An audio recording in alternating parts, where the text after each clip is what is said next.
Good morning everyone, this is Jagriti ma'am in front of you. आज मैं आपके सामने एग्रीकल्चर चैप्टर लेकर आई हूँ। That is a very important chapter of SST. So first of all we need to understand the meaning of agriculture. What is agriculture? Agriculture है क्या? So agriculture is the science and art. Science and art of what? Science and art of cultivating soil and growing crops, rearing livestock, and producing food, fodder, fiber and other products. Now, branches of agriculture. अब हम समझेंगे what are the branches of agriculture. Pisciculture. So first is pisciculture. Pisciculture means the rearing of fish, breeding fish for selling and making fish products.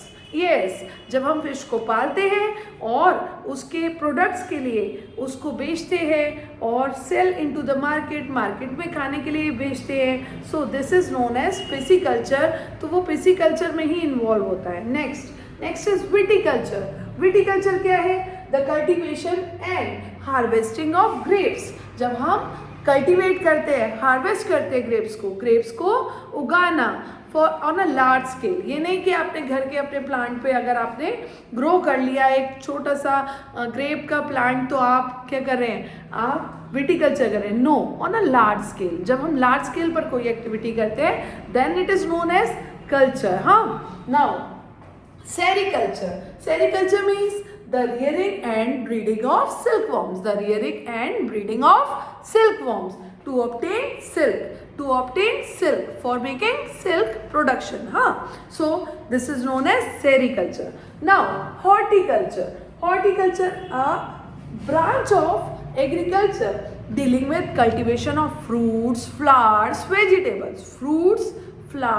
And vegetables. जब हम fruits उगाते हैं, flowers उगाते हैं या वेजिटेबल्स उगाते हैं on a large scale, it means we are doing horticulture. Now our next topic is beverage crop जिसको हम ड्रिंक कर सकते हैं, वो क्रॉप्स। जी हाँ, वो crops. So cultivation of tea, coffee and cocoa is known as beverage crop. Now our next topic is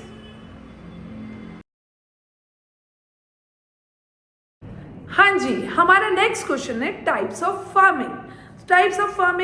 जैसे primitive subsistence farming, intensive subsistence farming and commercial farming. ये आपके 6 क्वेश्चन का एक आंसर है, सिंगल आंसर। और जब हम बात करते हैं डिफरेंस की, तो ये डिफरेंस को सॉल्व करता है, कंपैरिजन्स को सॉल्व करता है, प्लस ये इंडिविजुअल भी एक क्वेश्चन का आंसर है। सो अभी हम बात करते हैं प्रिमिटिव सब्सटेंस फार्मिंग की। It is also known as slash and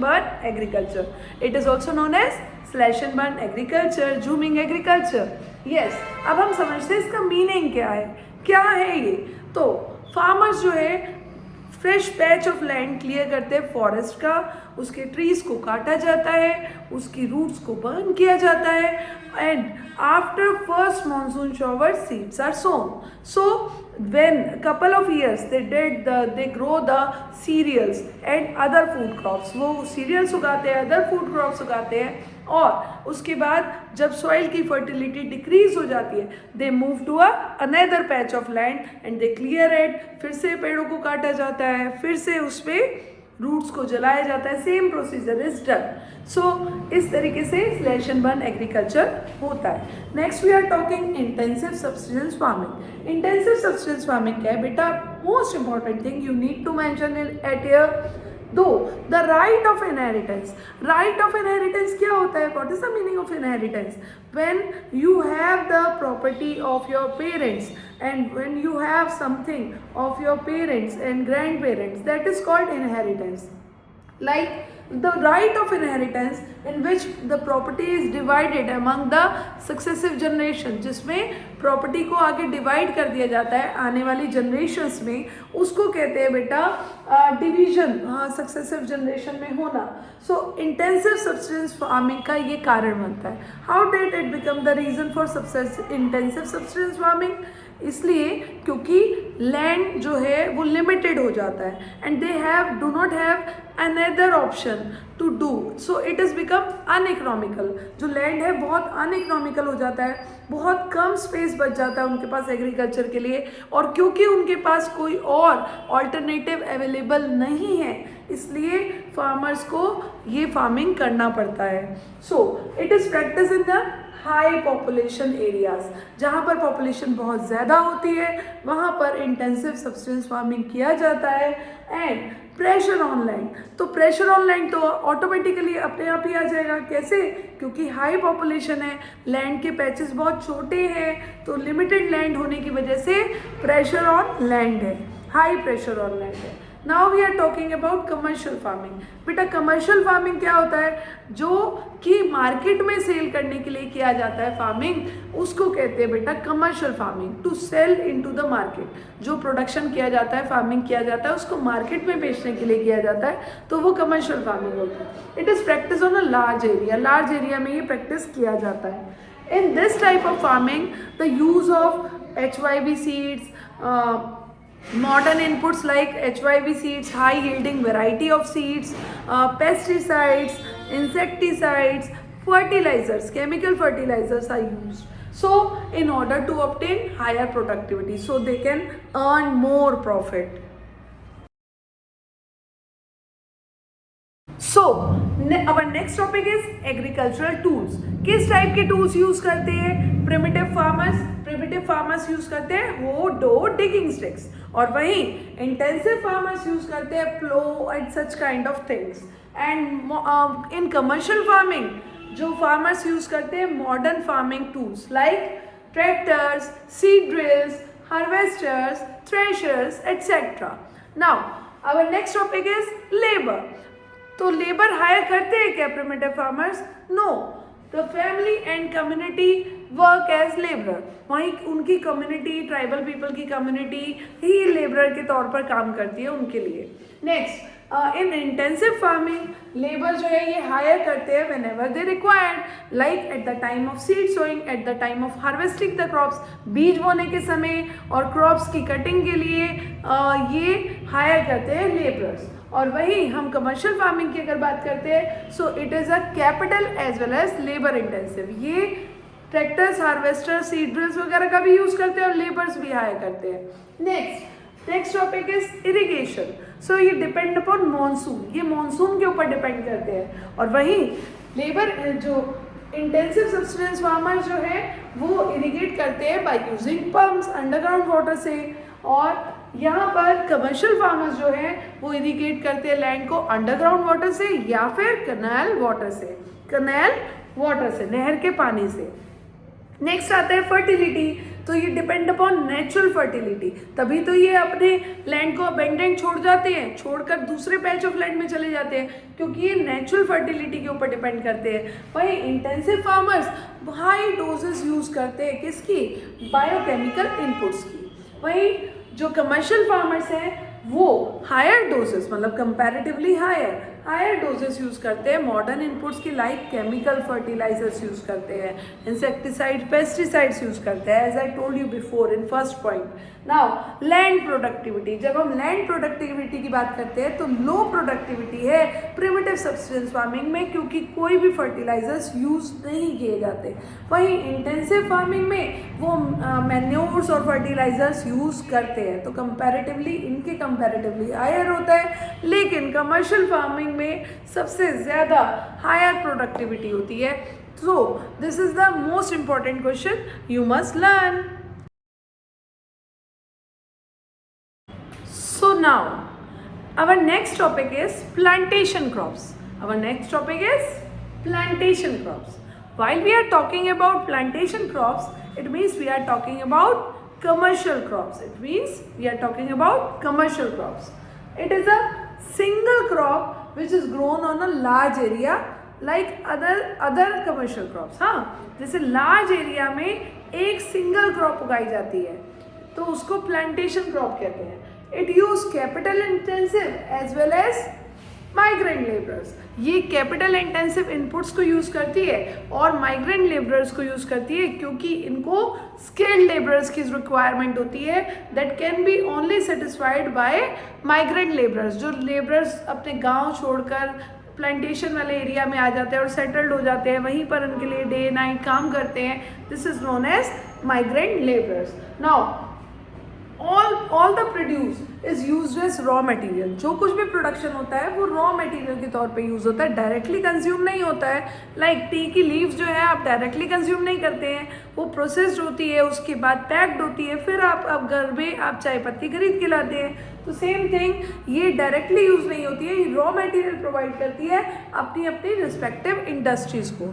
example, अब जैसे मैंने आपको टी का एग्जाम्पल तो दिया, उसके अलावा tea, coffee, rubber, sugarcane, banana, ये सब एग्जाम्पल हैं. ठीक है, तो जिसमें कि कॉफ़ी भी प्रोसेसिंग के लिए जाती है और शुगर केन भी शुगर इंडस्ट्री में जाता है. सच दैट अब वेल डेवलप्ड नेटवर्क इसको चाहिए होता है कम्युनिकेशन के लिए, ट्रांसपोर्टेशन के लिए, ताकि प्लांटेशन एरिया से इंडस्ट्रीज तक और इंडस्ट्रीज से मार्केट तक ये इजीली जा सके. क्योंकि आपको मालूम होगा कि जैसे कि मैंने बताया कि पत्तियाँ, टी की जो लीव्स है, वो बिफोर इट गेट ड्राइड, उसके सूखने से पहले उसको क्या करना होता है, उसको प्रोसेसिंग के लिए इंडस्ट्रीज़ में भेजना होता है. यस, उसको इंडस्ट्रीज़ में प्रोसेसिंग के लिए भेजना होता है और देन मार्केट में. So it required a well developed network of transport as well as communication. Now, difference between rabi crop, kharif crop and zaid crop. ये difference किस basis पे है बेटा? क्रॉपिंग पैटर्न और डिफरेंट सीजन्स के basis पे. So we are talking about rabi crops. Rabi crops are sown in winter from October to December. Harvested in summer, April to June. तो इसको सर्दियों में बोया जाता है और गर्मियों में काटा जाता है. क्यों ऐसा क्यों? क्योंकि at the time of seed sowing इसको ठंडक चाहिए होती है. हाँ, तो ब्राइट सनशाइन नहीं चाहिए होती है. It need a Frost free days, like it need.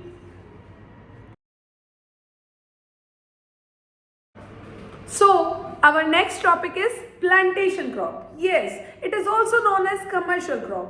A single crop is grown on a large area. एक ही क्रॉप बहुत बड़े एरिया में जब उगाई जाती है तो उसको प्लांटेशन क्रॉप बोलते हैं. Now it use capital intensive inputs. ये कैपिटल इंटेंसिव इनपुट्स यूज करते हैं as well as migrant labour. Migrant labour बच्चे क्या होता है? माइग्रेंट लेबर जो अपने गांव से छोड़कर शहर में नहीं, प्लांटेशन एरिया में सेटल्ड होते हैं डे नाइट इनके लिए काम करने के लिए. As they are skilled labourer, they become the skilled labourer. तो इनको माइग्रेंट लेबरर्स की जरूरत होती है जो उन्हीं के एरिया में रहे और व्हेन एवर रिक्वायर्ड वो उनके लिए काम करे. Next is all the produce is use as raw material. सारा प्रोडक्शन जो कुछ भी होता है वो रॉ मटेरियल के तौर पे यूज़ किया जाता है. लाइक टी लीव्स, हम डायरेक्टली कंज्यूम नहीं कर सकते टी लीव्स, है ना, तो उसको पहले प्रोसेस किया जाता है इंडस्ट्रीज में. After that we can consume it, उसके बाद हम उसको यूज़ कर सकते हैं. तो all the produce is use as raw material in respective industries. For example, tea, coffee, rubber, sugarcane, banana. For example, tea, coffee, rubber, sugarcane, banana. So, a well-developed network of transport and communication is required. क्यों? क्योंकि जैसे ही T leave तैयार होती है, उसको plug करके तुरंत processing के लिए इंडस्ट्रीज में भेजा जाता है बिफोर इट गेट ड्राइड, उसके सूखने से पहले. जैसे ही वो प्रोसेस होती है then it transport to market. So इसको बहुत बढ़िया वेल डेवलप्ड नेटवर्क चाहिए ट्रांसपोर्ट एंड कम्युनिकेशन का, ताकि ये डेवलप कर सके, प्लांटेशन डेवलप कर सके. Now we are talking about our next question. Our next question is different between rabi crop, kharif crop and zaid crop, or you can say that classify the crops on the basis of cropping season. So first is rabi crop. Rabi crops are sown in winter like October to December and harvested in summer like April to June. क्यों ऐसा क्यों? Why? Because at the time of seed sowing, बीज बोते समय it required cool climate. It required cool climate. But at the time of harvesting, ये फसलों को पकना चाहिए. If it does not dried, अगर ये फसल पकी नहीं, अगर इसमें moisture content रह गया, then ये खराब हो जाएगी. So इसको bright sunshine की requirement होती है. तभी जो बैसाखी का जो फेस्टिवल है हम मनाते हैं, पोंगल मनाते हैं, इसी को सेलिब्रेट करने के लिए मनाते हैं, क्योंकि at the time of harvesting farmers become happy. Farmers जो है बहुत खुश हो जाते हैं, उनकी फसलें पक चुकी होती हैं. सो हार्वेस्ट कब किया जाता है बेटा? समर सीजन में, अप्रैल टू जून में. सो वीट, ग्राम, पीज, मस्टर्ड. मस्टर्ड क्या है बेटा? What is mustard? सरसों. Yes. barley. These are the rabi crops. Now we are talking about kharif crops. Kharif crops are grown with the beginning of monsoon. जैसे ही बारिशों का season शुरू होता है तो खारिफ क्रॉप्स को सोन कर दिया जाता है, बीज को बो दिया जाता है. यस. और इसको हार्वेस्ट कब किया जाता है? सितंबर टू अक्टूबर. सितंबर अक्टूबर में इसको काट दिया जाता है, इसकी फसलों को काट दिया जाता है. Paddy, maize, jowar, bajra, tur, cotton, jute, groundnut, soybean are some examples of it. इसके कुछ एग्जाम्पल है. पैडी मतलब चावल, राइस. तो पैडी राइस है, उसको बहुत सारा पानी रिक्वायर्ड होता है, इरिगेशन रिक्वायर्ड होता है. सो ऑनसेट ऑफ मानसून राइस को सोन किया जाता है. एंड कब? सितंबर अक्टूबर में इट गेट हार्वेस्टेड, उसको काटा जाता है. Now zaid crop in between rabi and kharif crops. Rabi और खारिफ क्रॉप्स के बीच में एक सीजन और आता है, that is a very short season during summer months. Summer months में, गर्मियों के महीने में आता है. आपने खरबूजा, तरबूज, खीरे ये आपने खाए होंगे. सो watermelon, muskmelon, cucumber are some zed crops that are grown in short season during summer months. तो ये zed crop जो है वो राबी क्रॉप और खारिफ क्रॉप के मिडिल में सीजन में उगाई जाती है. Very good. Now I am going to tell you the most important question of this chapter, the major crops of agriculture. Now first crop is rice. Rice, it is a staple food crop in India. What is the meaning of staple? Staple means सबसे ज़्यादा खाया जाने वाला, mostly eaten food. तो सबसे ज़्यादा food crop कौन सी खाई जाती है, सीरियल क्रॉप कौन सी कंज्यूम की जाती है इंडिया में? That is rice. So India is the second largest producer after China. China के बाद इंडिया सेकेंड रैंक पे आता है to produce rice. Now it is a kharif crop. Rice is a kharif crop. Kharif crop क्यों? मैंने आपको पहले बताया था कि paddy is a kharif crop. तो खारिफ क्यों? क्योंकि it require a lot of irrigation. Then above 25 degrees Celsius it require the temperature, above 100 centimeter rainfall, and it is grown very well in the northern plains and coastal areas, deltic regions. So Punjab, Haryana, Western UP states grown rice. Now wheat is second largest staple crop in India. तो rice के बाद after rice mostly eaten cereal कौन सा है? That is wheat. Wheat सबसे ज़्यादा खाया जाता है. कहाँ खाया जाता है? North and north western parts of India. So north and north western parts of India. Now it is a rabi crop. I have told you before that it grown in a seed sown in a cool season and harvest in a bright sunshine. So require a cool growing season and bright sunshine at the time of ripening. So now rainfall, it requires 50 to 75 centimeter rainfall. Now areas, the Ganga Satluj plains in northwestern parts of India and black soil region, Punjab, Haryana, UP, MP, Bihar. These are the regions in which wheat are grown in abundance. Now millets, millets are the coarse grain, rough grain. इसको rough बोलते हैं क्योंकि ये highly nutrition value होती है और rough होती है। रफ मतलब दरदरा, मीन्स ये बिल्कुल फाइन फ्लोर नहीं होता है, इसका आटा बिल्कुल फाइन नहीं होता है, स्मूथ नहीं होता है, रफ होता है। So it is known as coarse grain. So now jowar, we are talking about jowar. Jowar is a kharif crop and jowar is the third most important crop in India. Jowar grown in Maharashtra, Karnataka, AP, AP means Andhra Pradesh, MP, MP means Madhya Pradesh. Bajra, bajra shallow black soil में grow होता है, Sandy soil में grow होता है। Rajasthan, UP, Maharashtra, Gujarat, these regions are the bajra is grown there. Now ragi, ragi has a high nutrition value in it, high nutrition like iron, calcium and roughage, these kind of contents ragi have. Grows well on red, black, loamy and sandy soil. So soil Karnataka, Tamil Nadu, Himachal Pradesh, Uttarakhand, Sikkim, these regions, in this region people grow ragi. Now is maize, maize मतलब भुट्टा, छल्ली। तो maize is a food and fodder crop। बेटा what is the means of fodder? जिसको kettles भी खाती है उसको fodder बोलते हैं, और जिसको ह्यूमन बींग्स भी कंज्यूम करते हैं वो फूड हो गया। तो food and fodder crop means उसको ह्यूमन बींग्स भी कंज्यूम करते हैं, खाते हैं, और एनिमल्स भी खाते हैं। तो it is a food and fodder crop. So grows well in old alluvial soil, grows well in old alluvial soil. Now kharif crop, it is maize is a kharif crop, लेकिन बिहार में it is a rabi crop.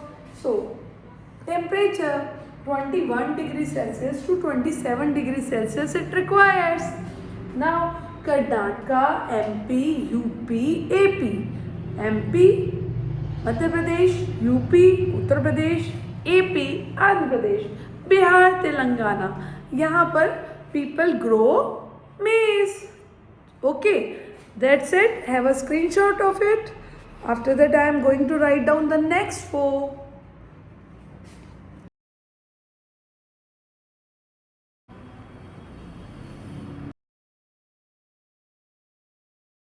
Yes, now we will go to know about food crops other than grains. First is sugarcane. While we are talking about sugarcane, I have told you before that it is a plantation crop. It is a plantation crop. So it is the main source of sugar, gur, jaggery, molasses. Gur और jaggery same है. Molasses, khandsari. So these are the basic things, products that produce from sugar cane. ये sugar cane से produce किए जाते हैं। अब कुछ बच्चे जानना चाहते हैं madam what is khandsari, what is molasses. Khandsari क्या है, मोलेसिस क्या है? तो बेसिकली आपने दिवाली पे वो जो खिलौने देखे हैं जो पूजा पे थाली में रखे जाते हैं खील बताशे के साथ, batashe, that is known as molasses. So now India is the second largest producer of sugar cane after Brazil. यहाँ पर चाइना नहीं है तो ये चाइना हम डिलीट करते हैं और यहाँ पर क्या आएगा बेटा? ब्राज़ील. ब्राज़ील के बाद इंडिया शुगर केन का सेकेंड रैंक होल्डर है, मतलब सेकेंड लार्जेस्ट प्रोड्यूसर. ठीक है. Tropical as well as sub tropical climate में शुगर केन ग्रो किया जाता है. Now temperature 21 degree Celsius to 27 degree Celsius. Rainfall 75 centimetre rainfall to 100 centimetre rainfall. And it grows well in UP, Maharashtra, Tamil Nadu, Karnataka, AP, Bihar. AP मतलब Andhra Pradesh, Bihar, Punjab, Haryana. Now we are talking about oil seeds. तो कौन कौन से oils आपने basically देखे हैं कि ऑयल सीड्स कौन कौन से हैं, कितने हैं, कौन कौन से क्या नाम है? तो सीसेम, तिल है ना, उसके अलावा mustard, coconut and castor seeds, linseed, sunflower, soya bean. These are the some seeds which are used to produce cosmetics as well as ointments. जो cosmetic में, ointment में and used as cooking food के लिए as a oil use किया जाता है. Yes, तो इनमें से कुछ तेल कॉस्मेटिक्स में यूज़ किए जाते हैं, ऑइंटमेंट्स जब चोट लग जाती है वहाँ पर ऑइंटमेंट के लिए यूज़ किए जाते हैं, और थर्ड थिंग कुछ जो सीड ऑयल है यूज़ किए जाते हैं फॉर कुकिंग फूड, खाना पकाने के लिए. अब now after China we have second rank to produce groundnut को प्रोड्यूस करने के लिए India has second largest country that produce groundnut. Now rapeseed, in growing rapeseed we are having a third largest rank after Canada and China. So linseed and mustards are rabi crop and groundnut is known as kharif crop. Now Gujarat is the largest producer of groundnut after followed by इसके बाद गुजरात के बाद और कौन से states हैं, तो that is Rajasthan and Andhra Pradesh. Now all the seeds grown in India cover 12% crop growing area का 12% में इंडिया ऑयल सीड्स ग्रो करता है. Now we are talking about tea is a beverage crop, everyone knows as I told you before. So tea is a beverage crop and India is the second largest producer after China in 2017. So it is initially earlier, मैं आपको बता दूँ, earlier it was not drank by Indians. ठीक है, तो who brought tea in India? So it is Britishers brought tea in India. हाँ, तो Britishers लेकर आए. It is tropical and subtropical crop. It grows well in warm, moist and frost-free climate. So Assam, hills of Darjeeling, Jalpaiguri district, West Bengal, Tamil Nadu, Kerala, AP and Tripura are some areas in which tea grows well. अच्छा, आप जानना चाहेंगे मैं Frost free days क्या है? बेटा first of all I want to tell you one thing, very important things. कभी भी टी की जो रूट्स हैं उस पर पानी नहीं दिया जाता टी प्लांट्स की. ऑलवेज उसकी टेंडर लीव्स पे शॉवर किया जाता है, मीन्स उसके रूट्स पे पानी नहीं दिया जाता है. सो टी प्लांट जो है गल जाएगा, ख़राब हो जाएगा.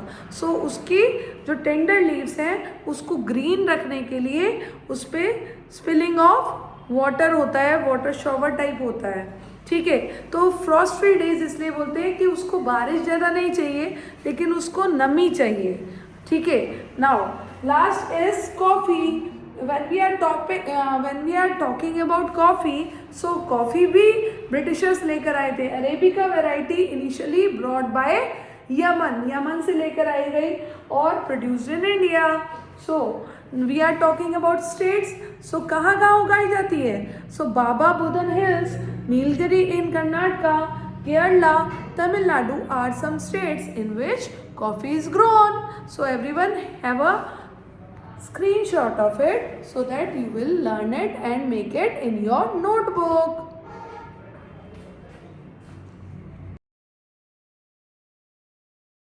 So now another 4 crops is rubber, cotton, jute, pulses.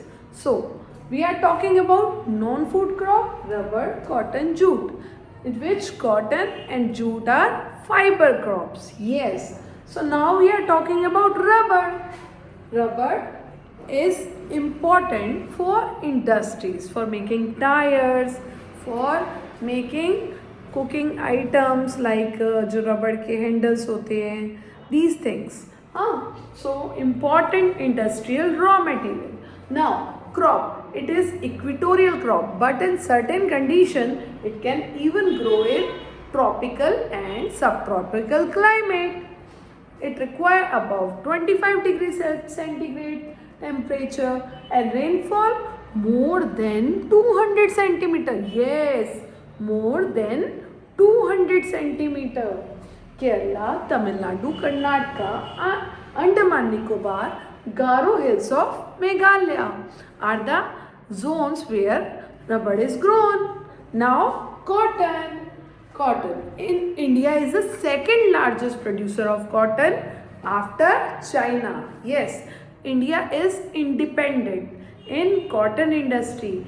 We grow cotton, we produce cotton textiles and even cotton garments. Yes, India में कॉटन ग्रो करते हैं हम लोग, कॉटन से टेक्सटाइल कपड़े बनाते हैं, कपड़ों से गारमेंट्स जो पहनने वाले कपड़े होते हैं वो भी इंडिया में ही बनाए जाते हैं. तो सेल्फ सफिशिएंट इंडस्ट्री है इंडिया की cotton industry.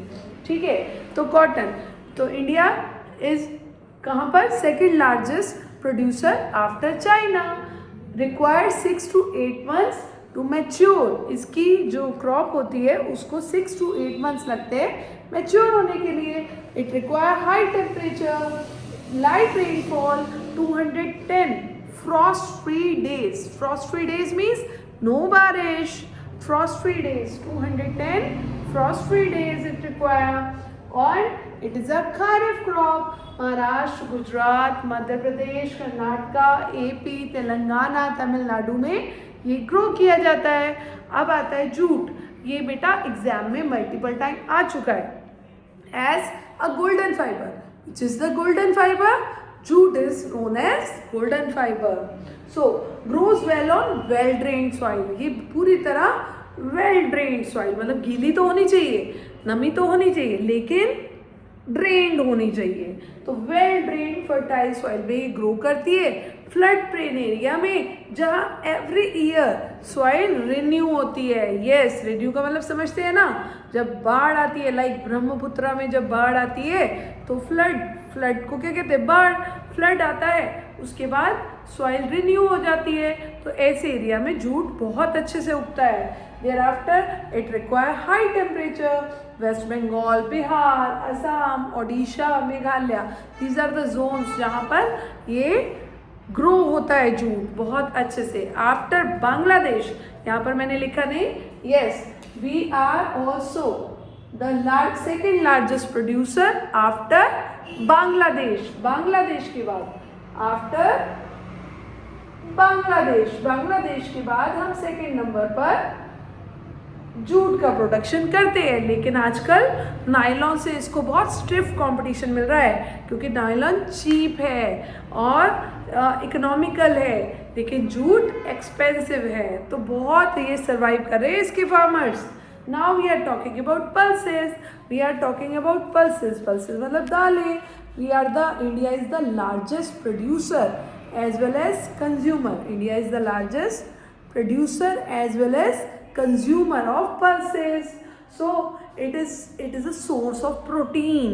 It is a source of protein in vegetarian diet. Yes, non vegetarians तो फिश से, मीट से, एग से भी अपना प्रोटीन ले सकते हैं, बट वेजिटेरियंस के लिए तो ये प्रोटीन का सबसे बड़ा सोर्स है.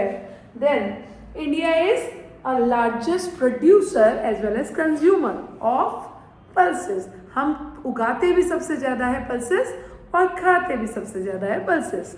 Now it is a being a leguminous crop. क्योंकि ये लेग्यूमिनस क्रॉप है, सो इट फिक्स नाइट्रोजन. तो ये नाइट्रोजन फिक्सेशन का काम करती है, सॉइल की न्यूट्रिशन वैल्यू को बढ़ाती है ना. So Madhya Pradesh, Rajasthan, Maharashtra, UP, Karnataka is the zone where it is grown well.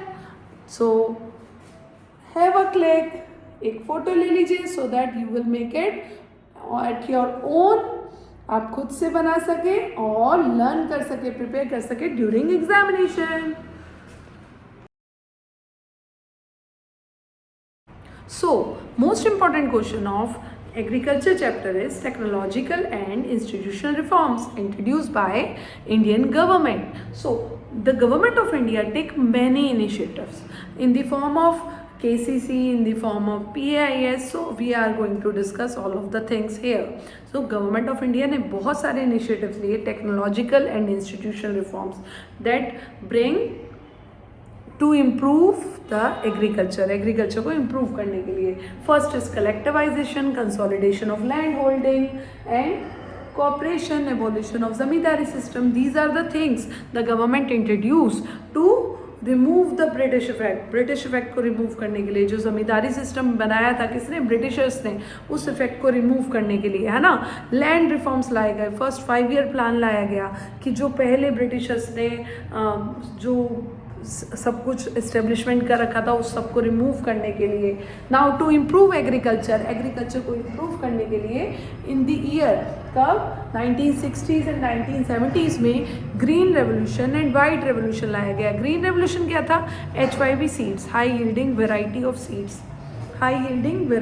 Seeds, तो ये लाए गए. और इसमें क्या था बच्चे कि high yielding variety of seeds लाने से एग्रीकल्चर एनहेंस हो गया था और वाइट रेवोल्यूशन लाने से मिल्क प्रोडक्शन एनहेंस हो गया था. Next is provision for crop insurance लाया गया against drought, fire, flood and disease, तो फार्मर को प्रोटेक्शन देने के लिए ताकि फार्मर क्राइसिस में ना आए.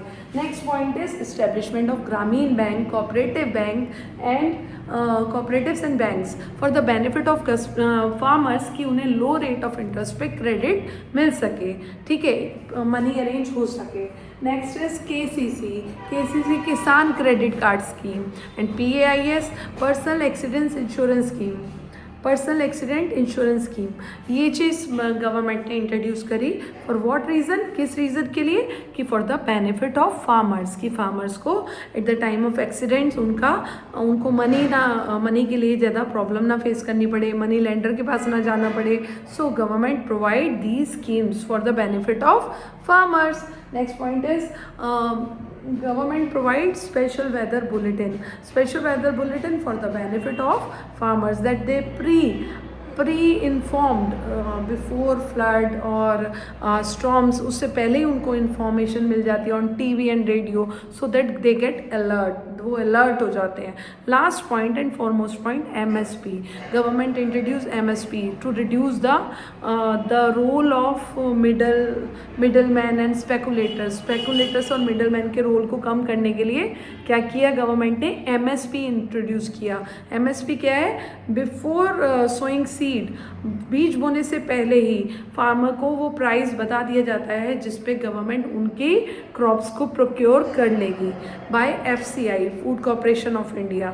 सो this is a most important question, you need to learn, you need to do it, and if you have any doubt you can ask me in a chat box, okay. And like and share, do not forget, like and share and subscribe. Thank you everyone, have a nice day. So thank you everyone, thanks for watching. Like, share and subscribe please.